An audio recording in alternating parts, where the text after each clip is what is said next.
Hi guys, welcome back to my channel. ಹೇಗಿದ್ದೀರಾ ಎಲ್ಲರೂ? ನಾನು ತುಂಬ ಚೆನ್ನಾಗಿದ್ದೀನಿ. ಹೋಪ್ ನೀವು ತುಂಬ ಚೆನ್ನಾಗಿದ್ದೀರಾ ಅಂದ್ಕೊಂಡು ಇವತ್ತಿನ ವಿಡಿಯೋ ಸ್ಟಾರ್ಟ್ ಮಾಡೋಣ. ಇವತ್ತಿನ ವಿಡಿಯೋದಲ್ಲಿ ನಾನು ಎಗ್ ಕ್ವಾಲಿಟಿನ ಹೇಗೆ ಇಂಪ್ರೂವ್ ಮಾಡಿಕೊಂಡೆ, ನಾನು ಯಾವೆಲ್ಲ ಫುಡ್ ತಿಂದೆ ಮತ್ತು ಯಾವ ಥರ ನಾನು ಲೈಫ್ ಸ್ಟೈಲ್ ಲೀಡ್ ಮಾಡಿದೆ ಅಂತ ಹೇಳಿ ಈ ವಿಡಿಯೋದಲ್ಲಿ ತಿಳಿಸ್ಕೊಡ್ತೀನಿ. ಸೊ ನಿಮಗೂ ಸಹ ಎಗ್ ಕ್ವಾಲಿಟಿ ಕ್ವಾಂಟಿಟಿ ತುಂಬ ಕಡಿಮೆ ಇದೆ ಅಂತ ಹೇಳಿದ್ರೆ ನಾನು ಈ ವಿಡಿಯೋನ ಫಾಲೋ ಮಾಡಿಬಿಡಿ. ನಿಮಗೆ ವಿತಿನ್ 1 ಮಂತಲ್ಲಿ ಎಗ್ ಕ್ವಾಲಿಟಿ ಕ್ವಾಂಟಿಟಿ ಅನ್ನೋದು ಡಬಲ್ ಆಗಿ ಇನ್ಕ್ರೀಸ್ ಆಗುತ್ತೆ. ಸೊ ನಾನು ಮಾಡಿದಂತಹ ಡಯಟ್ನ ನಾನು ಈಗ ಒಂದೊಂದಾಗಿ ಹೇಳ್ತೀನಿ. ಸೊ ಮೊದಲಿಗೆ ನಾನು ಏನು ಮಾಡ್ತಿದ್ದೆ ಅಂತ ಹೇಳಿದ್ರೆ, ಸೊ ಒಳ್ಳೆ ಒಂದು ಹೆಲ್ತಿ ಲೈಫ್ ಸ್ಟೈಲ್ನ ಲೀಡ್ ಮಾಡೋಕ್ಕೆ ಸ್ಟಾರ್ಟ್ ಮಾಡಿದೆ. ಫಸ್ಟನ್ನ ನನ್ನ ಮೈಂಡಲ್ಲಿರೋ ಎಲ್ಲ ಸ್ಟ್ರೆಸ್ಸು ಎಲ್ಲನೂ ಕೂಡ ತೆಗೆದು ಪಕ್ಕಕ್ಕೆ ಇಟ್ಬಿಟ್ಟಿದ್ದೆ. ಸೊ ಯಾರು ಏನೇ ಮಾತಾಡಲಿ, ಯಾರು ಏನೇ ಅಂದ್ಕೊಂಡ್ರು ತಲೆನೇ ಕೆಡ್ಸ್ಕೊತಾ ಇರಲಿಲ್ಲ. ಸೊ ಫಸ್ಟ್ ಮಾಡಿದ್ದು ನಾನು ಅದನ್ನು ಒಂದೊಳ್ಳೆ ಹೆಲ್ತಿ ಫುಡ್ ತಗೊಂಡೆ. ಸೊ ಏನಪ್ಪ ಅಂತ ಹೇಳಿದ್ರೆ, ಬೆಳಗ್ಗೆ ನಾನು ಎದ್ದಿದ ತಕ್ಷಣ ಬಾಯಿ ತೊಳ್ಕೊಂಡು 1 ಗ್ಲಾಸು ನೀರು ಕುಡಿತಾ ಇದ್ದೆ. ಸೊ ಅದಾದಮೇಲೆ ನಾನು ವೆಜಿಟೇಬಲ್ ಜ್ಯೂಸು ಕುಡಿತಾ ಇದ್ದೆ. ಏನೇನು ವೆಜಿಟೇಬಲ್ ಹಾಕ್ತಿದ್ನಪ್ಪ ಅಂತ ಹೇಳಿದ್ರೆ, ಕ್ಯಾರೆಟು, ಬೀಟ್ರೋಟು ಮತ್ತು ಟೊಮೊಟೊ ಇಷ್ಟನ್ನು ಹಾಕಿ ಒಂದು ವೆಜಿಟೇಬಲ್ ಜ್ಯೂಸ್ನ ಪ್ರಿಪೇರ್ ಮಾಡ್ಕೊಂಡು ಕುಡಿತಾ ಇದ್ದೆ. ಅದು 250 ml ಅಷ್ಟು ಕುಡಿತಾ ಇದ್ದೆ. ಸೊ ಇದಾದಮೇಲೆ ಒಂದು ಅರ್ಧ ಗಂಟೆ ಇಲ್ಲ ಒಂದು 45 ನಿಮಿಷ ಬಿಟ್ಟು ನಾನು ಎಲ್ಲನೂ ಕಾಳು ನೆನೆಸಿರೋದನ್ನ ತಿಂತಾ ಇದ್ದೆ. ಏನೇನು ಕಾಳು? ಹೆಸರು ಕಾಳು, ಕಡಲೆಕಾಳು, ಆಮೇಲೆ ಕಡಲೆ ಬೀಜ, ಹಲಸಂದೆ ಕಾಳು, ಇವುಗಳನ್ನ ಮೊಳಕೆ ಕಟ್ಟಿ ಇಡ್ತಾ ಇದ್ದೆ. ಸೊ ಅದನ್ನು ತಿಂತಾ ಇದ್ದೆ. ಹಂಗೆ ತಿನ್ನೋಕ್ಕಾಗೋದಿಲ್ಲ ಹಸಿ ಅಂತ ಹೇಳಿಬಿಟ್ಟು ಅದ್ರ ಜೊತೆಗೆ ದ್ರಾಕ್ಷಿ ಮತ್ತು ಗೋಡಂಬಿ, ಸೌತೆಕಾಯಿ, ಕ್ಯಾರೆಟು ಇದನ್ನೆಲ್ಲನೂ ಕಟ್ ಮಾಡಿ ಹಾಕ್ಕೊಂಡು ಸೊ ತಿಂತಾ ಇದ್ದೆ. ಅದು ತಿನ್ನೋವಾಗ ಅದೆಲ್ಲ ಬಾಯಿಗೆ ಸಿಗತ್ತಲ್ವ, ಸೊ ರುಚಿ ಚೇಂಜ್ ಆಗುತ್ತೆ, ಟೇಸ್ಟ್ ಚೇಂಜ್ ಆಗುತ್ತೆ, ಆರಾಮಾಗಿ ನಾವು ತಿನ್ಬೋದು ಅಂತ ಹೇಳಿ ಅದನ್ನೆಲ್ಲ ಮಿಕ್ಸ್ ಮಾಡಿಕೊಂಡು ಒಂದು ಸ್ಯಾಲಡ್ ಥರ ಆಗಿಬಿಡ್ತಾ ಇತ್ತು. ಅದ್ರ ಮೇಲೆ ಪೆಪ್ಪರ್ ಸ್ವಲ್ಪ ಹಾಕ್ಕೊಂಡು ಬೇಕಿದ್ರೆ ತಿನ್ಬೋದು ನೀವು. ಸೊ ಈ ರೀತಿ ನಾನು ತಿಂತಾ ಇದ್ದೆ. ಇದು ನಂದು ಮಾರ್ನಿಂಗ್ ಬ್ರೇಕ್ಫಾಸ್ಟ್. ಆ್ಯಕ್ಚುಲಿ ಇದೇ ನನ್ನ ಮಾರ್ನಿಂಗ್ ಬ್ರೇಕ್ಫಾಸ್ಟು. ಇನ್ನು ಆಫ್ಟರ್ನೂನ್ಗೆ ಬೇಕಾದರೆ ನೀವು ಅದು ತಿಂದಾದ್ಮೇಲೆ ನಿಮಗೆ ಸಾಕಾಗಲಿಲ್ಲ ಅಂತ ಹೇಳಿದ್ರೆ ಒಂದು ಫ್ರೂಟು, ಯಾವ ಫ್ರೂಟ್ ಆದರೂ ತಿನ್ಬೋದು. ಇದೇ ಫ್ರೂಟ್ ತಿನ್ನಬೇಕು, ಅದೇ ಫ್ರೂಟ್ ತಿನ್ನಬೇಕು, ಇದನ್ನು ತಿಂದರೆ ಹಂಗಾಗ್ಬಿಡತ್ತೆ. ಇವಾಗ ಪಪ್ಪಾಯ ತಿಂದರೆ ನಾವು ಪ್ರೆಗ್ನೆನ್ಸಿ ಟ್ರೈ ಮಾಡ್ತಾ ಇರ್ತೀವಿ, ಮಿಸ್ಕ್ಯಾರೇಜ್ ಆಗಿಬಿಡತ್ತೆ, ಆ ಥರ ಏನು ಫೀಲಿಂಗ್ಸ್ ಇಲ್ಲ. ಯಾವ ಸೀಸನಲ್ ಫ್ರೂಟ್, ಯಾವ ಸೀಸನಲ್ಲಿ ಇವಾಗ ಮ್ಯಾಂಗೋ ಸಿಗ್ತಾ ಇದೆ ಅಲ್ವಾ, ನೀವು ಮ್ಯಾಂಗೋನೇ ತಗೋಬೋದು, ದಿನ ಒಂದೊಂದು ಮ್ಯಾಂಗೋನೇ ತಗೋಬೋದು, ಏನು ಪ್ರಾಬ್ಲಮ್ ಇಲ್ಲ. ಇಲ್ಲ ಒಂದು ಸಪೋಟನೇ ತಗೋಬೋದು, ಒಂದು ಬಾಳೆಹಣ್ಣೆ ತಗೋಬೋದು, ಯಾವ್ದು ಸಿಕ್ಕಿದ್ರೂ ತಗೋಬೋದು. ಒಟ್ಟಿನಲ್ಲಿ ಒಂದು ಹಣ್ಣನ್ನು ಡೈಲಿ ಇನ್ಕ್ಲೂಡ್ ಮಾಡ್ಕೊಳ್ಳಿ ನಿಮ್ಮ ಡಯಟಲ್ಲಿ, ಅಷ್ಟೇ. ಆಪಲ್ಲೇ ತಿನ್ನಬೇಕು, ದಾಳಂಬಿನೇ ತಿನ್ನಬೇಕು, ಅದೆಲ್ಲ ದುಡ್ಡು ಜಾಸ್ತಿ ಆಗುತ್ತೆ ಅನ್ನೋ ಫೀಲಿಂಗ್ಸೇ ಬೇಡ. ಯಾವ ಫುಡ್ ಆದರೂ ತಿನ್ನಿ, ಓಕೆನಾ? ಇದಾಯಿತು, ಬ್ರೇಕ್ಫಾಸ್ಟ್ ಆಯಿತು. ಮತ್ತು ಆಫ್ಟರ್ನೂನ್ಗೆ ನೀವು ತುಂಬ ದಪ್ಪ ಇದ್ದೀರಾ ಅಂತ ಹೇಳಿದ್ರೆ ಚಪಾತಿ, ಪುಲ್ಕಸ್ಸು ಈ ರೀತಿಯಾಗಿ ತಿನ್ನಿ. ಯಾಕಂತಂದರೆ ನೀವು ವೆಯ್ಟ್ ಲಾಸು ಆಗ್ತೀರಾ, ಆಮೇಲೆ ನಿಮಗೆ ಹೆಲ್ತೂ ಚೆನ್ನಾಗಿರುತ್ತೆ. ಇದೊಂದು. ಸಣ್ಣ ಇದ್ದೀರಾ ಅಂತ ಹೇಳೋವರು ಏನಾದರೂ ರೈಸು, ಮುದ್ದೆ ಈ ರೀತಿಯಾಗಿ ತಿನ್ನಿ. ಅಂದರೆ 70% ಸಾಂಬಾರು ಇರಬೇಕು, 30% ರೈಸ್ ಇರಬೇಕು. ಯಾವಾಗಲೂ ಅಷ್ಟೇ ಸಾಂಬಾರನ್ನ ತುಂಬ ಹಾಕ್ಕೋಬೇಕು, ರೈಸ್ನ ಕಡಿಮೆ ತಿನ್ಬೇಕು ನಾವು. ಆ ರೀತಿ ನಾನು ತಿಂತಾ ಇದ್ದಿದ್ದು ಆಫ್ಟರ್ನೂನು ಎಲ್ಲನೂ ತಿಂತಾ ಇದ್ದೆ. ರೈಸ್ ತಿಂತಾ ಇದ್ದೆ, ಮುದ್ದೆ ತಿಂತಾ ಇದ್ದೆ, ಚಪಾತಿ ತಿಂತಾ ಇದ್ದೆ. ಇಲ್ಲಾಂದರೆ ಮಾರ್ನಿಂಗ್ ಏನಾದರೂ ಬಾಕ್ಸಿಗೆ ಮಾಡ್ಕೊಂಡು ಹಾಕ್ಕೊಂಡು ಹೋಗ್ತಿದ್ನಲ್ಲ, ಪಲಾವು, ಚಿತ್ರಾನ್ನ, ಆ ರೀತಿ ಅದನ್ನೇ ತಿಂತಾ ಇದ್ದೆ. ಟೊಮೊಟೊ ಬಾತು ಅದನ್ನೇ ತಿಂತಾ ಇದ್ದೆ. ಮತ್ತು ಏನಾದರೂ ಸ್ನ್ಯಾಕ್ಸು ಕೂಡ ತುಂಬ ಕ್ರೇವಿಂಗ್ಸ್ ಆಗ್ತಾ ಇರುತ್ತಲ್ಲ, ತಿಂದು ಸಡನ್ನಾಗಿ ನಾವು ಒಂದು ಈ ಫುಡ್ಡಿಂದ ಹೆಲ್ತಿ ಫುಡ್ಡಿಗೆ ಚೇಂಜ್ ಆಗಬೇಕು ಅಂತಂದರೆ ಕಷ್ಟ ಆಗುತ್ತೆ ಇಮಿಡಿಯೇಟಾಗಿ. ಸೊ ಮಧ್ಯಾಹ್ನ ಏನಾದರೂ ನಿಮಗೆ ಕ್ರೇವಿಂಗ್ಸ್ ಆದಾಗ ಈ ಚಿಪ್ಸು ಆ ಥರದ್ದು ಇರುತ್ತಲ್ವ, ಅದನ್ನು ತಿನ್ನಿ. ನಾನು ತಿಂತಾ ಇದ್ದೆ. ಯಾಕಂತಂದರೆ ನಾವು ಕಂಪ್ಲೀಟಾಗಿ ಅವಾಯ್ಡ್ ಮಾಡೋಕ್ಕಾಗಲ್ಲ ಒಂದೇ ಸರಿ. ಸೊ ಹಾಗಾಗಿ ಕಂಪ್ಲೀಟಾಗಿ ಅವಾಯ್ಡ್ ಮಾಡ್ದಿರ ತಗೊಂಡು ತಿನ್ಕೊಂಡು ಬನ್ನಿ. ಅಂದರೆ ಮಧ್ಯಾಹ್ನ ಟೈಮ್ ತಿನ್ನಿ, ಬೆಳಗ್ಗೆ ಸಾಯಂಕಾಲ ಆದಷ್ಟು ಬೇಯಿಸದೇ ಇರೋ ಆಹಾರ ತಿನ್ನಿ, ಓಕೆನಾ? ಮಧ್ಯಾಹ್ನ ನಿಮ್ಗೆ ಇಷ್ಟ ಬಂದಿದ್ದು ನೀವು ತಿನ್ಕೋಬೋದು. Chicken, mutton, fish, prawns, crabs ಏನಾದರೂ ತಿನ್ಕೊಳ್ಳಿ ಆಫ್ಟರ್ನೂನು. ಇದು ನನ್ನ ಲಂಚು. ನಾನು ಲಂಚ್ ಮಾಡ್ತಾ ಇದ್ದಿದ್ದು. ಆಮೇಲೆ ಈವ್ನಿಂಗ್ಗೆ ಒಂದು ಫ್ರೂಟ್ ಜ್ಯೂಸ್, ಯಾವ ಫ್ರೂಟ್ ಜ್ಯೂಸ್ ಆದರೂ ತಗೊಳ್ಳಿ. ಇದೇ ಫ್ರೂಟ್ ಜ್ಯೂಸ್ ತಗೋಬೇಕು, ಅದೇ ಜ್ಯೂಸ್ ತಗೋಬೇಕು ಅಂತ ಏನೂ ಇಲ್ಲ. ಯಾವ ಜ್ಯೂಸ್ ಆದರೂ ತಗೊಳ್ಳಿ.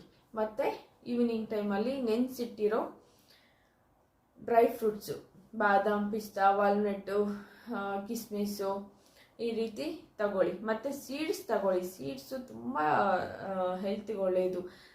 ಜಿಂಕ್ ಇರುತ್ತೆ ಮತ್ತು ಗುಡ್ ಫ್ಯಾಟಿ ಆಸಿಡೆಂಟ್ಸ್ ಇರುತ್ತೆ ಅದರಲ್ಲಿ.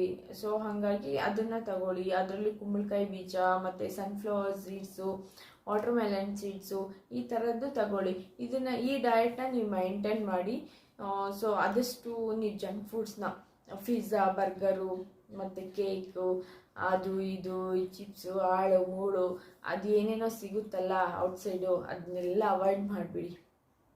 ನಿಮಗೇನಾದ್ರು ಚಿಕನ್ ತಿನ್ಬೇಕು ಅನ್ಸಿದ್ರು ಕೂಡ ತಿನ್ನಿ. ಯಾಕಂತಂದರೆ ಚಿಕನ್ನು ಕೂಡ ಪ್ರೋಟೀನು ತುಂಬ ಇಂಪಾರ್ಟೆಂಟ್ ಆಗುತ್ತೆ ಎಗ್ ಕ್ವಾಲಿಟಿಗೆ ಮತ್ತು ಕ್ವಾಂಟಿಟಿಗೆ ಎರಡೂ ಕೂಡ ಇನ್ಕ್ರೀಸ್ ಆಗಬೇಕು ಅಂತ ಹೇಳಿದ್ರೆ ಪ್ರೋಟೀನ್ ಡಯಟ್ ಇರಬೇಕು. ಪ್ರೋಟೀನ್ ಡಯಟ್ ನಾವು ಯಾವಾಗ ತಗೊತೀವೋ ಆವಾಗ ನಮ್ಮ ಬಾಡಿ ಬ್ಯಾಲೆನ್ಸ್ಡ್ ಆಗಿರುತ್ತೆ, ಹಾರ್ಮೋನ್ಸು ಬ್ಯಾಲೆನ್ಸ್ಡ್ ಆಗಿರುತ್ತೆ.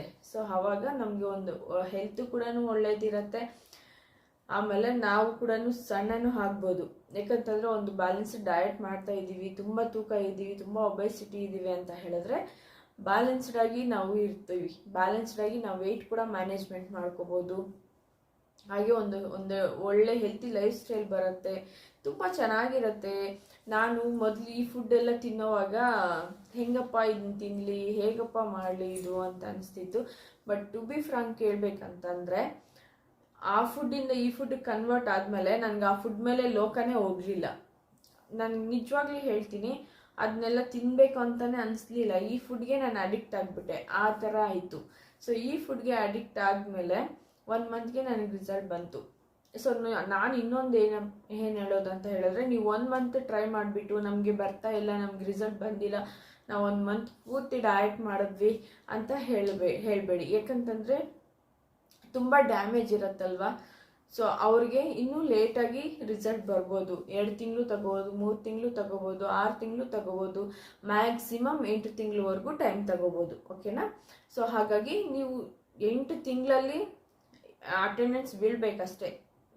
ಪ್ರತಿದಿನ ಅಟೆಂಡೆನ್ಸ್ ಬೀಳಬೇಕು. ಒಂದು ದಿನನೂ ಸ್ಕಿಪ್ ಮಾಡಬಾರ್ದು. ದಿನಾಲೂ ತಿನ್ನಬೇಕು, ದಿನಾಲೂ ನಿಮ್ದು ಅಟೆಂಡೆನ್ಸು ಪ್ರೆಸೆಂಟ್ ಆಗಿರಬೇಕು. ಇವತ್ತು ಡಯಟ್ ಮಾಡಿದ್ದೀನಿ, ಓಕೆ ಮಾಡಿದ್ದೀನಿ ಅಷ್ಟೇ. ಏನಾದರೂ ಈವನ್ ನಾನು ಒಂದು ಫಂಕ್ಷನ್ನು ಅದು ಇದು ಎಲ್ಲ ಇತ್ತು, ಅವಾಗೂ ಕೂಡ ನಾನು ಇದೇ ಡಯಟ್ ಮಾಡ್ಕೊಂಡು ಹೋಗಿದ್ದೀನಿ ಹೊರತು ಅಲ್ಲಿನ ಊಟ ನಾನು ಮಧ್ಯಾಹ್ನನೇ ತಿಂದೆ, ಬೆಳಗ್ಗೆ ಅಂತೂ ತಿನ್ನಲೇ ಇಲ್ಲ. ಸೊ ಅಷ್ಟು ಒಂಥರ ಪಟ್ಟು ಹಿಡಿದ್ಬಿಟ್ಟು ನಾನು ಡಯಟ್ ಮಾಡಿದ್ದು. ಸೊ ಆ ರೀತಿ ಮಾಡಿದ್ದಕ್ಕೇ ನನಗೆ ತುಂಬ ಬೇಗ ಪಾಸಿಟಿವ್ ರಿಸಲ್ಟ್ ಬಂದಿತ್ತು. ಸೊ ಅದಕ್ಕೆ ಹೇಳ್ತಾ ಇದ್ದೀನಿ, ಇನ್ನೊಬ್ಬರು PCOD ಇರ್ಬೋದು, PCOS ಆಗಿರ್ಬೋದು, ಈ ರೀತಿ ತುಂಬ ಜನ ಸಫರ್ ಆಗ್ತಾ ಇರ್ತಾರೆ. ಅವ್ರಿಗೆಲ್ಲನೂ ಸ್ವಲ್ಪ ಲೇಟ್ ಆಗುತ್ತೆ ಸೊ ರಿಸಲ್ಟ್ ಬರೋಕ್ಕೆ. ಹಂಗಾಗಿ ನೀವು ರಿಸಲ್ಟ್ ತಕ್ಷಣಕ್ಕೆ ಬಂದ್ಬಿಟ್ಟಿಲ್ಲ ಅಲ್ಲ ಅಂತ ಹೇಳಿ ಯಾವುದೇ ಕಾರಣಕ್ಕೂ ಡಯಟ್ನ ಸ್ಕಿಪ್ ಮಾಡೋಕ್ಕೆ ಹೋಗಬೇಡಿ. ಡಯಟ್ನ ಕಂಟಿನ್ಯೂ ಮಾಡಿ. ಇನ್ನೊಂದು, ನೀರು ಚೆನ್ನಾಗಿ ತಗೊಳ್ಳಿ. ಈ ಡಯಟ್ ನೀವು ಕಾಳೆಲ್ಲ ತಿಂತೀರಲ್ಲ, ಸೊ ಗ್ಯಾಸ್ಟ್ರಿಕ್ ಆಗುತ್ತೆ. ಹಂಗಾಗಿ ನೀವು 3 to 4 ಲೀಟರ್ಸ್ ನೀರು ತಗೊಂಡಿದ್ದೀರ ಅಂತ ಹೇಳಿದ್ರೆ ಅದು ಗ್ಯಾಸ್ಟ್ರಿಕ್ ಏನೂ ಆಗೋದಿಲ್ಲ, ನೀವು ಆರಾಮಾಗಿರ್ಬೋದು. ಇನ್ನೊಂದು, ಹಸಿದೇ ತಗೋಬೇಕಾ ಬೇಯಿಸಿದ್ದೇ ತಗೋಬೇಕಾ ಅಂತ ಹೇಳ್ತಾರೆ. ಸೊ ಆದಷ್ಟು ಹಸಿದು ತಗೊಂಡ್ರೇ ಒಳ್ಳೆ ರಿಸಲ್ಟ್ ಇರುತ್ತೆ ಅಂತ ನನ್ನ ಅಭಿಪ್ರಾಯ. ಯಾಕಂತಂದರೆ ನಾನು ಹಸಿದೇ ತಿಂದಿದ್ದೀನಿ, ಆರಾಮಾಗಿ ತಿನ್ಬೋದು ಕೂಡ, ಏನು ಅನಿಸಲ್ಲ. ಟೇಸ್ಟ್ ಏನು ದೊಡ್ಡದಾಗಿ ಡಿಫ್ರೆನ್ಸ್ ಏನಿರಲ್ಲ, ಆರಾಮಾಗಿ ತಿನ್ಕೊಂಡಿರ್ಬೋದು.